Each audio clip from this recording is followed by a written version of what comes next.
First of all, I want to say thank you for your patience. As you all know, we had a tragic event that occurred where a young life was taken. A young man by the name of David. And I didn't have an opportunity to speak. I don't know this, but I had the flu, and I'm happy to report that I'm recovered and good to go. Today we're going to update this community on the status of our investigation. I'm going to provide a timeline on what occurred. I want to make some statements as to the history of our department and where we're at today. But I'm very proud to stand up here today, even under these very sad, tragic set of circumstances where life was taken. Young life was taken. And obviously we have an investigation that's ongoing that will leave no stone unturned to get to exactly what happened, exactly what went right, what went wrong, and if there's any accountability, including accountability of this department, myself as a chief, we will take those steps and actions. But this is a special city in that what I have up here today is some young people that are absolute leaders. They've got fire in the belly, they've got love in their heart, but most importantly, they have intelligence in their minds. And there's been a lot of things going on in this imperfect city that I think, and I think we share this is a model for the rest of the nation. Regardless of the outcome of this investigation as we go through this, there is nothing we can do to bring back to life David's life. I've spoken to the family, I've offered them my condolences. They seem like wonderful folks. And I can tell you that regardless of where we in this investigation, that our duty as a police department is to do everything we can to avoid taking a life, no matter whether it's justified or not. We try to do our very best, and I think we do a very good job of that. But there's a collective responsibility in this nation for the community and the police not to point fingers at each other, to scream at each other, and to demonize each other.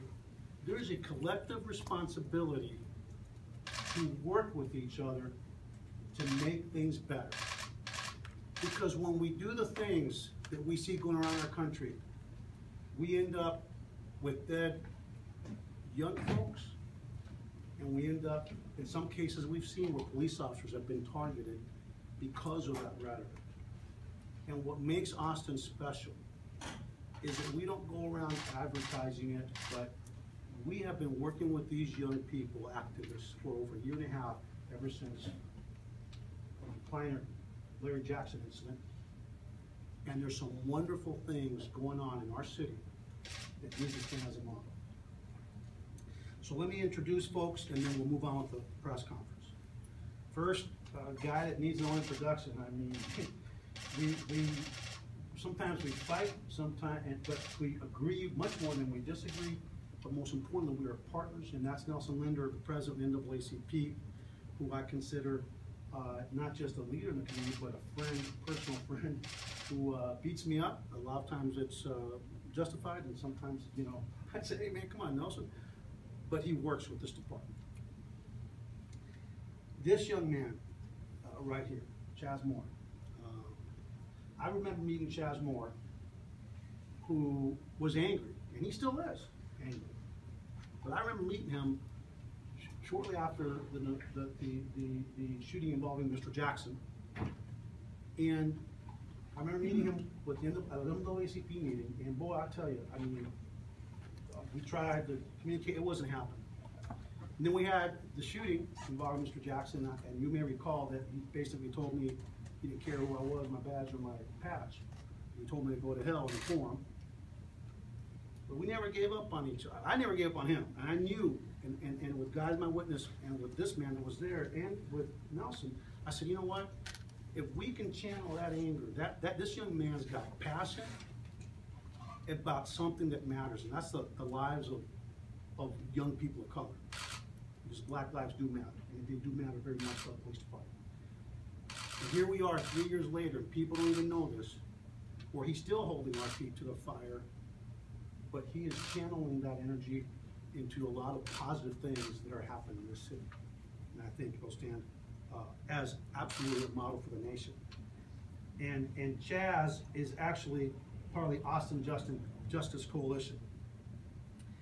Now I've got Mimi Stiles, right over here, and Clifton Stiles, and she's part of the the Austin Justice Coalition, but she actually is I always tease her that she's a brilliant young woman that is, you know, obviously the brains of this operation over here, who started Measure Austin. And I'm not going to talk about what Measure Austin is, because this was her brainchild and his brainchild, and they brought it to this police department.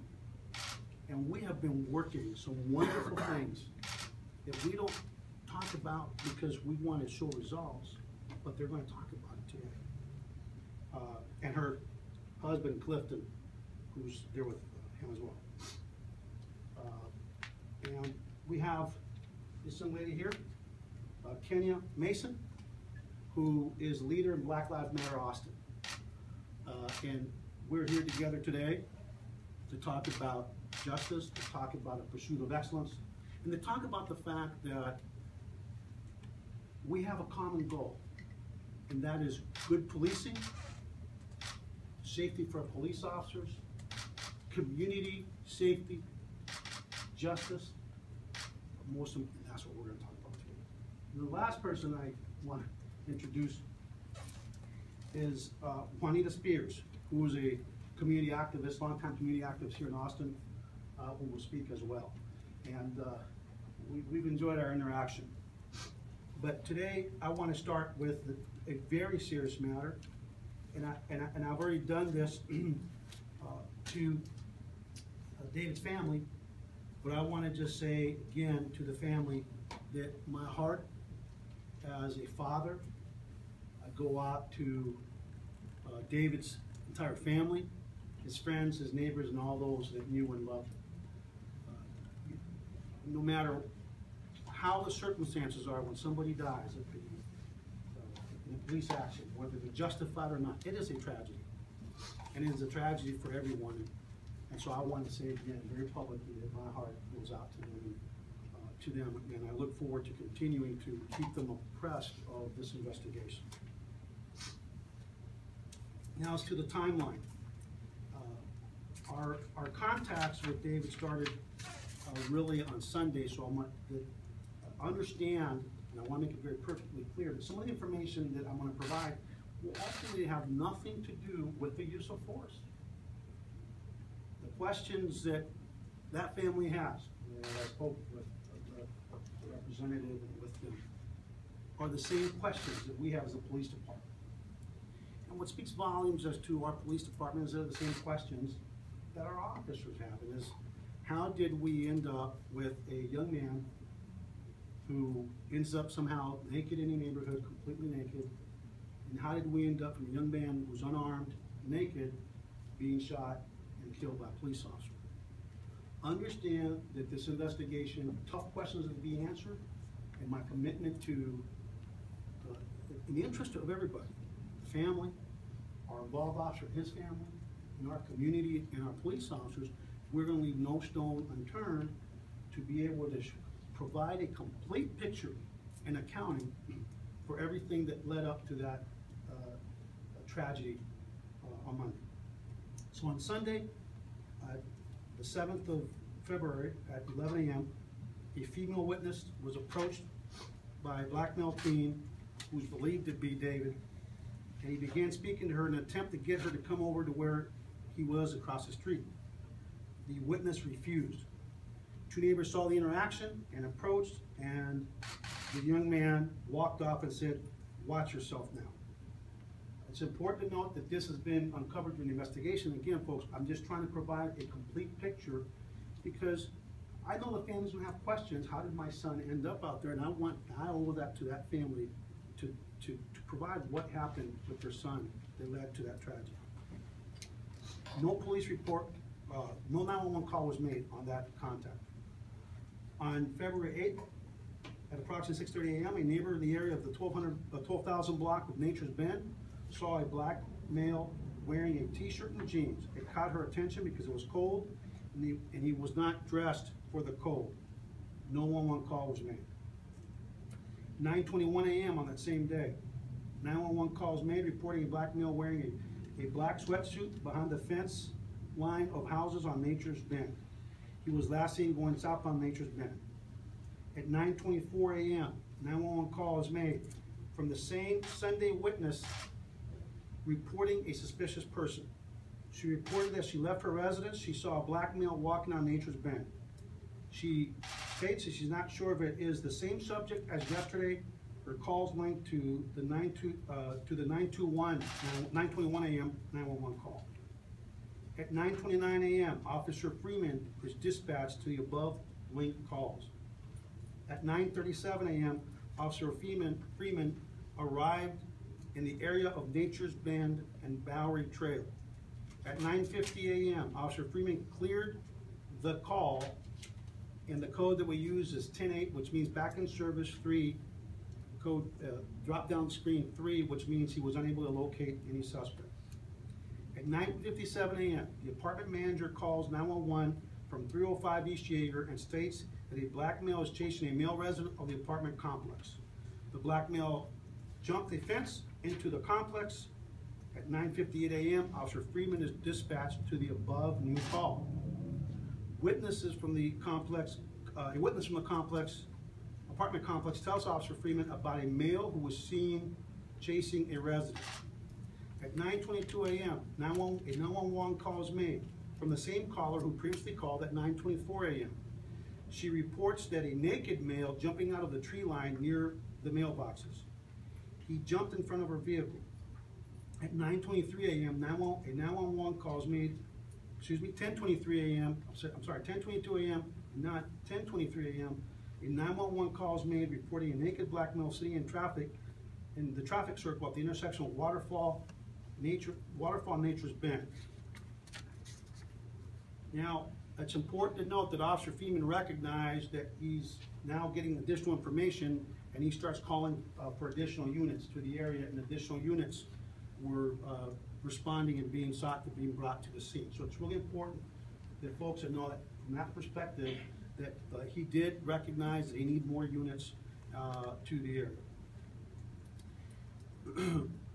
At 10:25 a.m., Officer Freeman arrived. The above caller is seen on DMAP pointing down Nature's Bend. Officer Freeman turns on to Nature's Bend when you can see on the video David completely nude on the video standing south of Officer Freeman. It's really important to note that a media outlet has erroneously reported that when Officer Freeman first spotted David, that he was lying down naked on the street, and that simply is not true. It is not accurate, and it is inaccurate. He was standing in the street. Officer Freeman stops his car just as the male begins turning around, and then David starts running towards Officer Freeman, and we know that he goes out of camera view, and shots are fired. Our officers immediately started, once the second unit got there and they were able to secure the scene, they started emergency medical treatment. EMS arrived very quickly, and they took over as the primary caregivers and transported David to the hospital with CPR in progress. And despite their greatest efforts, tragically and sadly, he lost his life. Where do we go from here as an investigation? In 2007, when this administration started, the Austin Police Department, you'll recall that our culture was, under civil service law, have 180 days to take any corrective action if it involves formal discipline, which is defined as a demotion, a suspension, or a firing. I have 180 calendar days. And the culture of the department at the time was that they'd give me an investigation into a very critical incident. And you remember with the Kevin Brown incident, it'd take 175 days and say, here, Chief, you got 5 days to figure this out. We have since that time corrected that, and by policy,